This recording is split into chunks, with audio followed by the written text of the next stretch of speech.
언제부터인가 매년 4월이 되면 나는 한 여객선의 비참했던 최후를 떠올리곤 한다. 텔레비전 화면을 응시하며 나는 그날 그 순간 제주도 수학여행을 가기 위해 승선한 밝은 모습의 수백 명의 어린 학생들과 거대한 여객선 세월호가 진도 앞바다에서 침몰하는 그 광경을 안타까운 마음으로 바라볼 뿐 아무런 도움도 주지 못하고 속만 태우고 있었다. 2014년 4월 16일이었다. 해경과 구조선들이 그들을 구조하기 위해 애를 썼지만 결국 304명의 어린이들은 엄마, 아빠, 언니, 동생들의 이름을 부르며 차가운 바다 속에서 죽어갈 수밖에 없었다. 언론 보도에 따르면 총 476명이 탑승하여 172명이 구조되고 나머지 304명이 사망 혹은 실종되었다고 한다. 아이들의 죽음 앞에 우리 어른들은 회개하고 애통하는 유가족들의 마음을 위로해 주어야 할 것이다. 세월호 참사는 인재이다.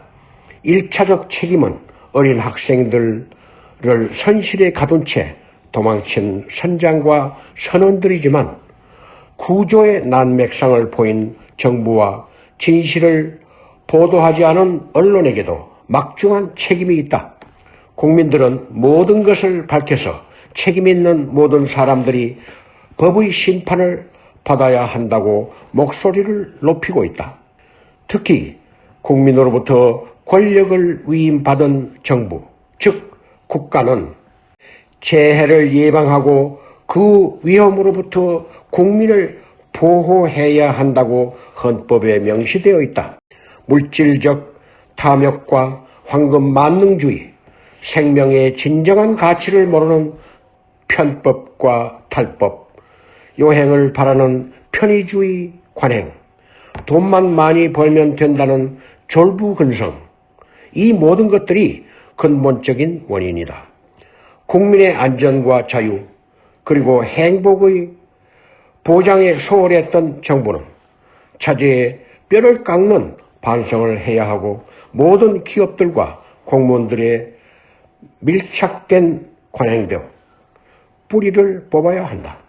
가만히 있으라는 말만 믿고 침몰하는 세월호 안에서 구조의 희망을 버리지 않고 손잡고 기도하는 어린 학생들의 모습이 담긴 동영상이 우리의 가슴을 때린다. 우리들 중 많은 사람들은 타이타닉호의 최후를 다룬 영화를 보며 가슴을 쓸어내린 적이 있을 것이다. 1912년 4월 15일 세월호 침몰 102년 전 북대서양과 한국의 시차를 계산하면 정확히 날짜가 같다. 영국의 사우샘턴 항을 떠난 거대한 5만 2천 톤의 타이타닉호는 2223명의 승객을 태우고 미국의 뉴욕항을 향해 힘차게 백고동을 울렸다. 그러나 북대서양의 차가운 밤바다 빙산의 배가 충돌하면서 그 가운데 1514명이 사망하였고 710명만이 구조되었다.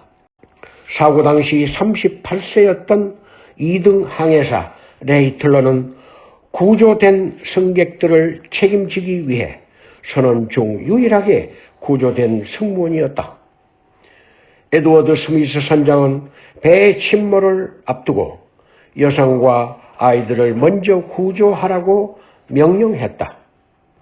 하지만 많은 여성 승객들이 가족과의 이별 대신 침몰하는 배 위에 남아있기를 희망하였다고 한다.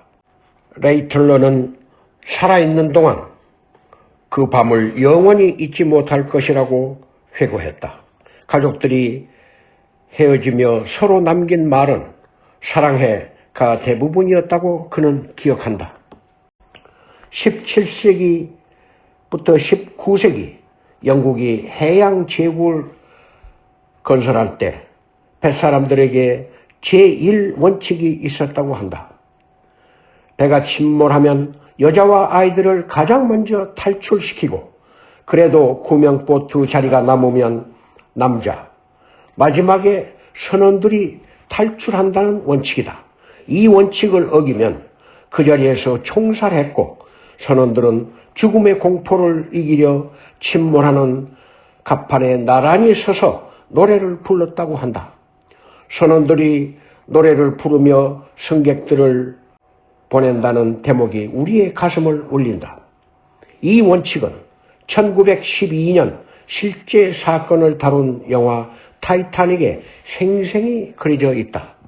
대서양 횡단 초호화 여객선 타이타닉이 좌초하자 에드워드 스미스 선장은 Be British, 즉 영국인답게 행동하라를 명령하며 선원들을 격려했다. 그리고 침몰하는 배와 함께 선장과 선원 모두는 장렬한 최후를 맞았다. 여성과 어린이를 우선 지키는 것은 이들이 약자이기 때문이다. 20세기 초까지 세계의 해양 질서를 주도했던 영국은 강자가 약자를 배려하는 것이 문명이라고 보았다. 배에서 가장 힘이 센 사람은 선박 사정을 잘 아는 선원들이다. 어린이, 여성, 노약자, 남성, 그리고 선원으로 정해진 탈출 순위는 100년 전이나 지금이나 변함이 없다. 국제 공용의 여객선 대피 매뉴얼에도 선원은 마지막까지 남아 승객을 도우라고 규정되어 있다. 그러나 세월호에서는 그 순서가 거꾸로였다. 문명이 아니라 야만의 상황이었던 것이다.